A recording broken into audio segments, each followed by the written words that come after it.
Hello guys, আজকে রোদেলা আকাশের মাঝে কিছুটা মেঘলা আকাশ, মাছকে খাবার দিতে আসছিলাম। তো আসার পর এই ক্ষেত খোলা সবকিছু তো দেখতে হয়। তো এই যে বাবা কলা গাছ লাগাইছে অনেকগুলা, পেঁপে গাছও আছে কয়েকটা। তো এই দেখুন, একটা পেঁপে দেখা যাচ্ছে, একদম সুন্দর একটা কালার হচ্ছে। তো এটা আজকে পেরে নিয়ে যেতে হবে, না হলে এখানে অনেক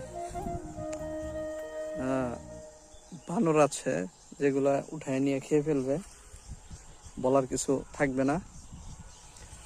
পেঁপেটা এখনো পাকে নাই, কালার হয়েছে অনেক সুন্দর, মাশাল্লাহ, সাইজও ভালোই আছে। তো বন্ধুরা, আপনাদের দাওয়াত থাকবে পেঁপে খাওয়ার, ভালো থাকবেন।